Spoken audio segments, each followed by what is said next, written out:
Have you ever seen feedback go wrong because it was a plain sandwich of critique? Or have you experienced it to be a powerful driver of change? My guest on last week's episode, Pam Ross, built a leadership development agency called Blue Rebel Works, where she trains leaders to adopt a coaching approach. And one of her main tools there is the blues and oranges feedback model that she developed herself. When I asked her about that in our interview conversation, we kind of accidentally ended up running a small coaching demo where Pam feedbacked me and coached me on hosting this podcast. I'll make it as a coach, light the spark inside, empower every soul to turn the tide. I'll make it as a coach, help others grow, changing lives with every story I know. So this part of the conversation turned out to be, on the one hand, a nice glance behind the scenes of the Making of a Coach podcast, and also a powerful demo on how the Blues and Oranges model combines SBI feedback, so situation, behavior, impact-based feedback, with the coaching GROW model. So while producing the previous episode with Pam's business building story, we found these 20 minutes so useful that we are testing a new kind of episode here, a quick dive into a coaching demo. Let's go. Can you take us into that 4-step feedback model? How does that look like and why is it important? Sure. So our 4-step feedback model, we call it Blues and Oranges. Blue is also the name, Blue Rebel is the name of my company. Blue is the color of trust and freedom, if you do research on color. And the rebel is the part of disruption, change, let's try something new, let's innovate in a trusted way. So that's why we brought the blue into the rebel. Almost everything we do, we are thinking, how is trust and freedom a part of this? How are we disrupting or challenging ourselves? And that's really what the Blues and Oranges feedback model is. So if you could picture a 2x2 framework, on the left-hand side, that is the blue side. And this is the things that people have freedom to work in this area, because these are the kind of positive feedback. These are where we're recognizing them. We are building confidence in those skills, and they're doing great. On the right side is the orange side. These are where someone might be having a challenge, or there's an opportunity to learn more, and there's a new skill or an opportunity there. So blues on the left, oranges on the right. Then on the top, it is a questioning style. So we always ask first. So step 1 is the blue question. So we use something called focused open questions, FOQs for short. Focused because we are focusing on something that's going well, and open because we want an open question. So I might say to you, Tobi, tell me, what are you really proud of accomplishing over the last couple of weeks? So you would tell me something.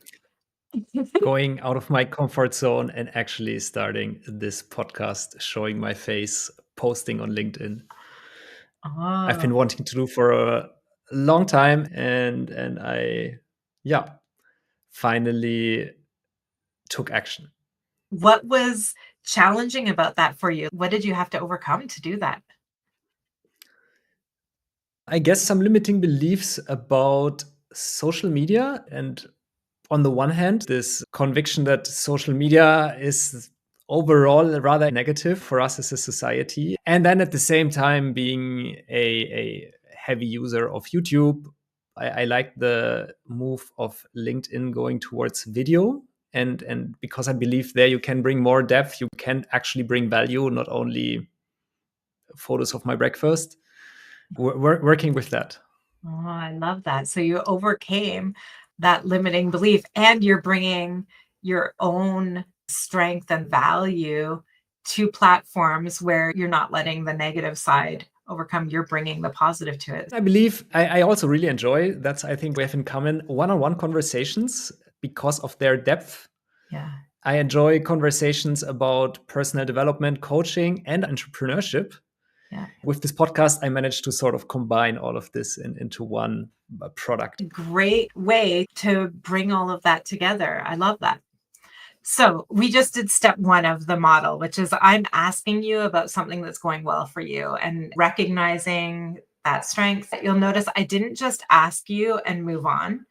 I spent some time there. This is something that leaders often forget about.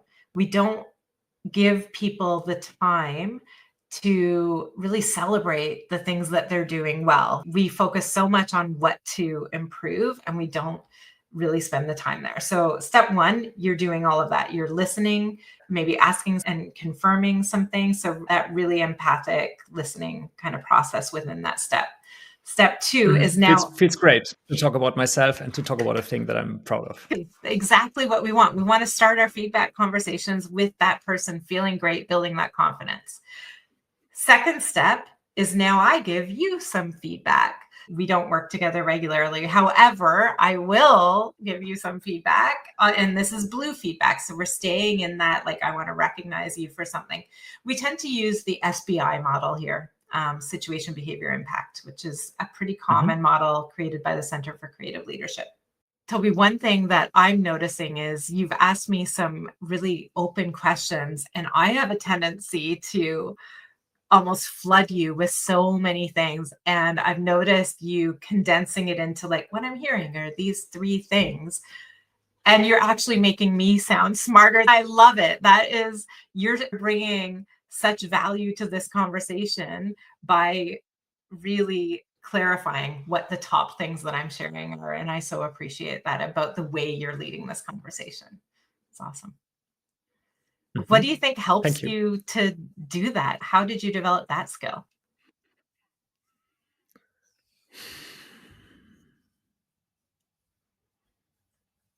I'm not sure I'm actually a great listener. I often get sidetracked in my own thoughts, but I think on this podcast setting, I wear the headphones, which help me to kind of be in the tunnel.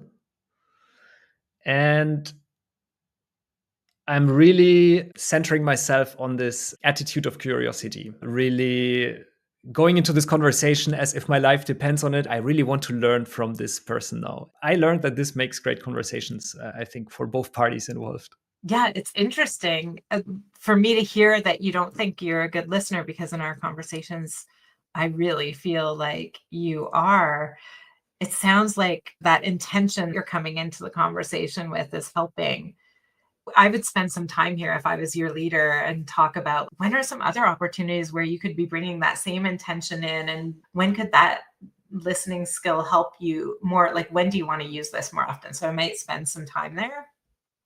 But I'm just going to go through the model. So that was step 2. I like providing you a little SBI Q. SBI Q is the question I asked at the end. I gave you some positive reinforcing feedback, and then I asked you a question to kind of build on it and see, like, is there an opportunity to learn here? So you had this situation, and then the impact it had.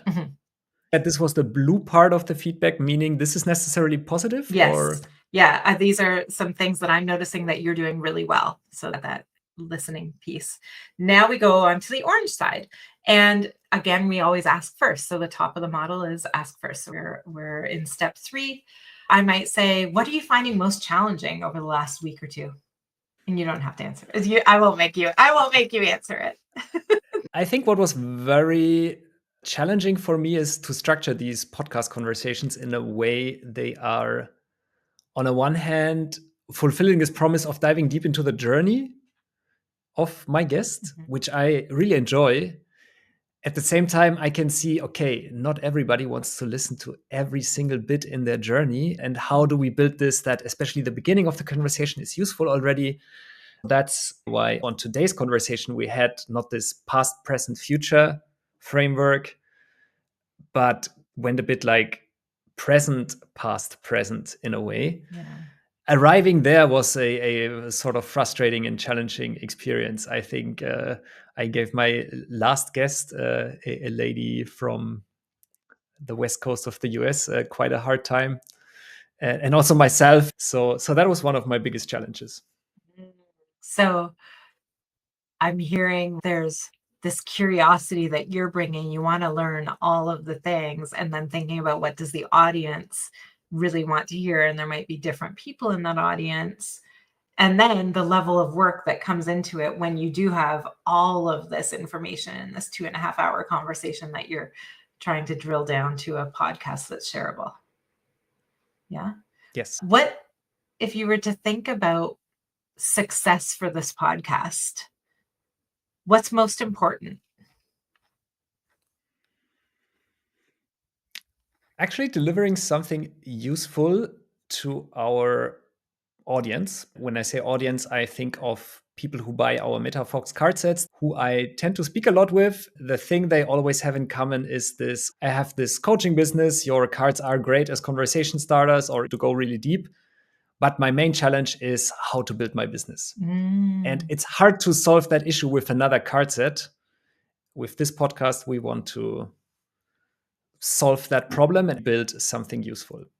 That is how we want to deliver value. At the same time, of course, it's great if we reach more people, if the brand of metaFox becomes more known without being salesy. Yeah. Yeah. Okay. So the goal is to add value to help coaches build their business. And then the side effect, if I could call it a side effect, is that you're also spreading the word about metaFox and the amazing picture cards that add to your business once you have those clients. What are the parts that stand out as helpful when it comes to building business? I think that's for the listeners to judge, but I tend to believe the acquisition bits. That's why I was quizzing you so much on how did you find your first clients? How do you do this with the keynotes? How is your journey of posting videos? Yeah. My hunch is that this is useful. And now I can see those targeted questions, and that's awesome for me also to help you add that value. You said you've changed the way the questions run from past, present, future to present, past, future, that sort of thing. What are you learning there? What do you find is working well? Let's see. I hope it's less editing effort for us. Yeah. Yeah. Yeah. What are there any things that are standing out as you're thinking about that as could be helpful when you're going into that editing to take some stress off that process? What might be helpful? Getting help. We have Justin, one of our team members, and also some external experts that onboarded us. Yeah. So not doing everything by myself, Yeah. I would say. What else? Getting my questions more straight so that the overall recording is shorter. Yeah. So being better at picking value. Awesome. So, okay. I'm in our workshops, we'll sometimes actually do a demo and I'll put on glasses to show that now I'm no longer in the coaching scenario. So I put on my glasses. So that was step 3. Now, depending on what you say in step 3, where I ask you about a challenge, I might do some coaching like I did there. If you're familiar with the GROW coaching model, that is what we generally teach. So I'm asking you about a goal. What would success look like?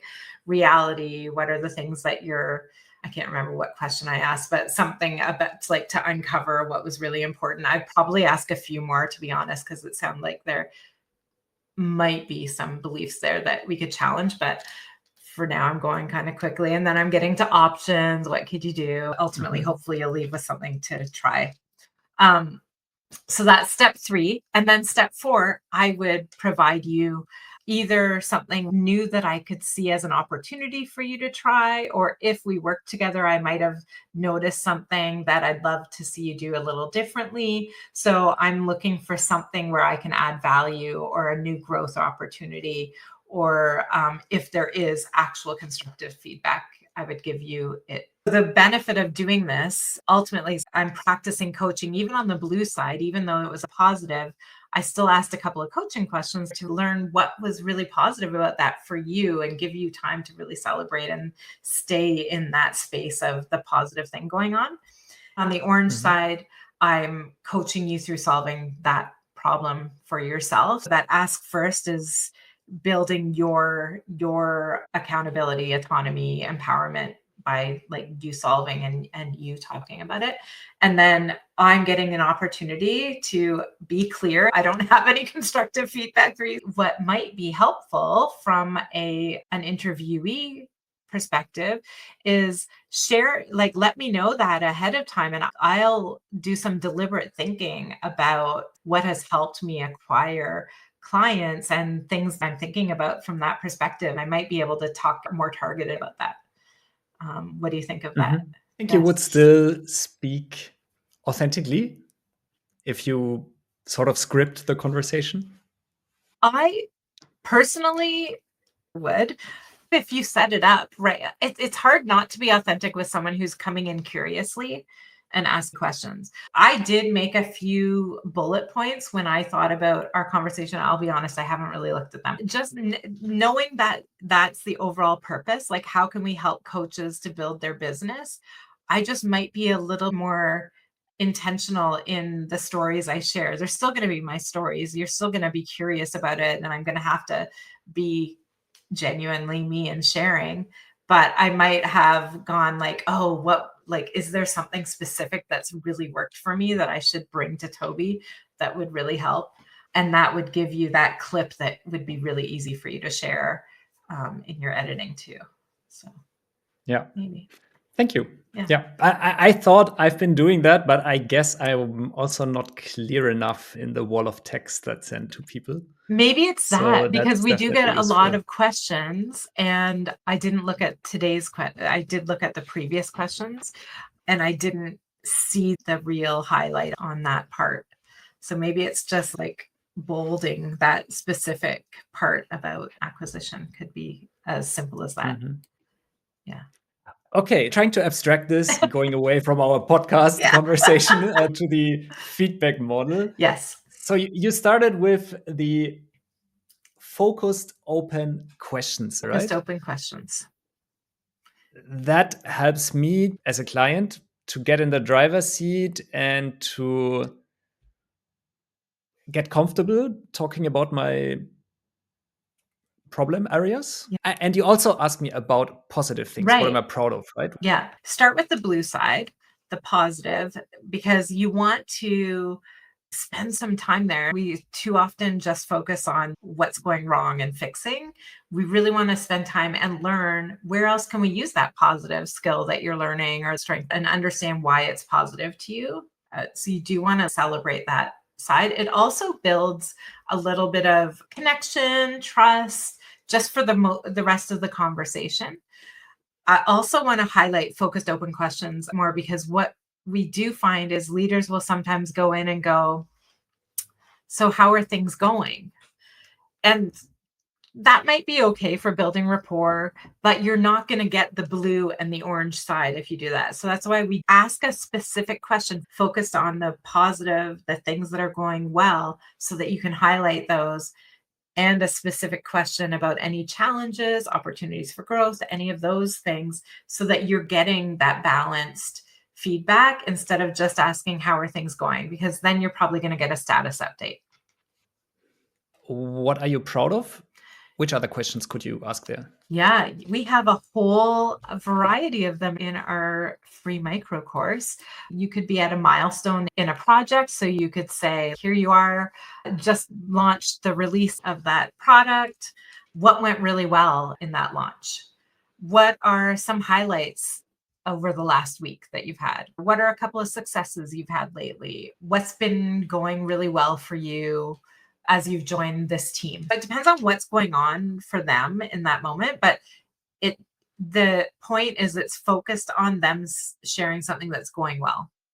On the orange side, it could be, what are some roadblocks you've run into, or what's been really challenging for you? We do our blues and oranges at the end of every workshop. Ours is, what do we want to do differently next time we do this workshop? So if you have another client call, what would we do differently with the next client? What do you want to do differently next time? You could ask, what are some things you want to learn more about? What are some areas you want to improve on or develop further? So those are all orange questions. So it's like, opportunities for learning. It could be challenges. It's not always like not everyone has a challenge all the time. It could be just opportunity for learning or something that they want to grow and develop. That's the orange side. Yeah. Great. In that orange side, you said you're using the GROW model. So goal, reality, options, and then like what and will. next. Or it happened in our orange side today. Sometimes that might even happen on the blue side. Like you, depending on what, it's just like going in with curiosity and whatever you hear, like asking more curious questions and finding the opportunity of like, oh, there's something to learn here, and then bringing in GROW where that happens. So it's often in step 3, which is the orange question, but it could be at a different step. Yeah. So we have step 1, basically making me focus on the what is going well aspect, what am I proud of, which pulls me away from fight, flight, freeze mindset and puts me in this creative, open mode. Then we are on the blue feedback, where you give me positive feedback. And in our example, it was like, okay, you are actually a surprisingly good listener or something like that. I was not surprised. Yeah. So we bring in SBI, situation, behavior, impact, where possible, to make it really clear. What did you do? What did I notice from you? And what was the impact of that? So they know why it mattered. I want to share something positive on that side in step 2. And then we go to step 3 on the orange side. And I'm asking again, you to share first. What are you finding challenging? And you might use some GROW questions to dig in deeper and help solve a challenge. Step 4 is I'm going to SBIQ you again, situation, behavior, impact, and ask a question if I have constructive feedback for you. What happens oftentimes is the orange that the person shares might be the same one I was thinking of. And now I'm just using GROW to solve it and maybe provide some. So this is really an entire coaching framework that you teach or train leaders in for them to adopt that coaching approach to leadership also.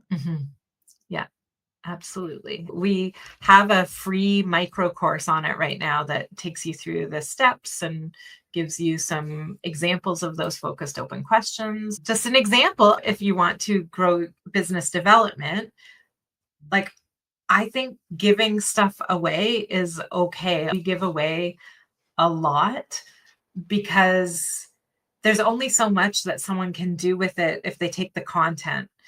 It's how I, as a coach, interact with you and help you put the content into your context that is going to help you want to work with me.